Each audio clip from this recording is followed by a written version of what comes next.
Hello, everybody. Ben from Florida coming to you with a How to Play Magic the Gathering playlist. This is the first video in the playlist, and today I wanted to talk about Magic the Gathering being a trading card game. So, in Magic the Gathering, you collect cards and build a deck with those cards, and then you play against other people who build decks out of the same kinds of cards that you do. So, for instance, I could go down to any major retailer or any card shop, pick up some cards, put them together, build a deck, and then take my custom built deck up to any of my friends who also play Magic, and I could say, let's play Magic, and they would get their deck and I would get mine, and then we would start playing. And there's rules to the game, and there's different cards that have different like powers and stuff, and just because a card is expensive or just because a card is very cheap doesn't mean that it's very good or very bad. I mean, it's a rough indicator, but really there are ways to play so that the cost of the cards doesn't get in the way of who wins. For instance, you can play certain ways, and it pretty much boils down to whoever spends the most money on Magic cards wins the game most of the time. However, there are ways to get around that and play in different kinds of modes so that it's not about who spends the most money and it's not about who has the best cards. So the big idea of Magic is being able to play with your friends and learning with your friends. So you get to learn how to play this game. There are different dynamics that you have to critically think. You have to anticipate your opponent, and you can compete. You can grab some friends and say, hey, like, we've been getting pretty good at this. Like, let's go down to the card shop.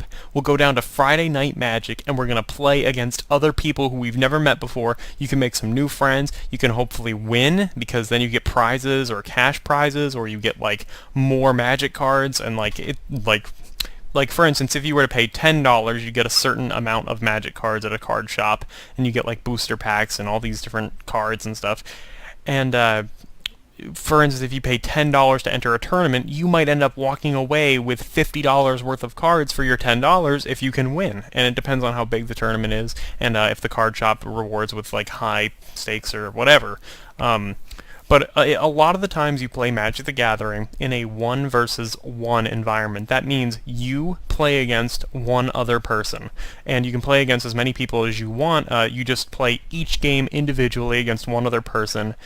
A good example is like singles tennis, like people playing tennis against each other, or like football, like even though there's football teams, each team versus each team, and then they move on and take on other teams. So you just play against one other player, and then you can play against other players as well, but you just start out, you just play one game versus one player most of the time, but there are other game modes where you can make a team with one of your friends, or two of your friends, or however you want to play, and then you can battle against other people, and there are actual rules for multiplayer games where you have like teams or like several players all duking it out against one another, so kind of like a free-for-all type match. But in Magic the Gathering, you, a player, should be seen as a planeswalker, which is kind of like in the lore, like the story behind Magic the Gathering, but it just means that there's like a multiverse, like several universes, and that a planeswalker can move between all these different universes, and you have magical powers, and you're trying to beat other planeswalkers in a quest for power, and things like that.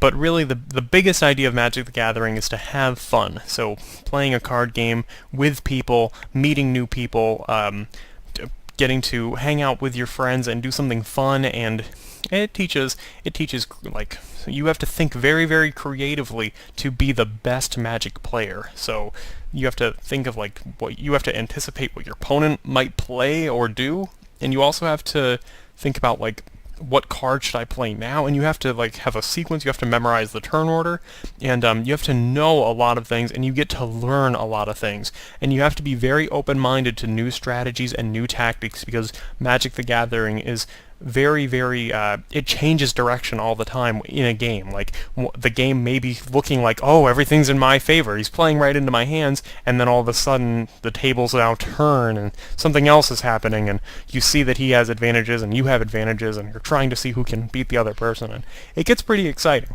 But that's all for this video. If you have any questions about what it means to be a trading card game and have the rules and stuff, just leave them in the comment section below, but definitely stick around for the next video in this playlist.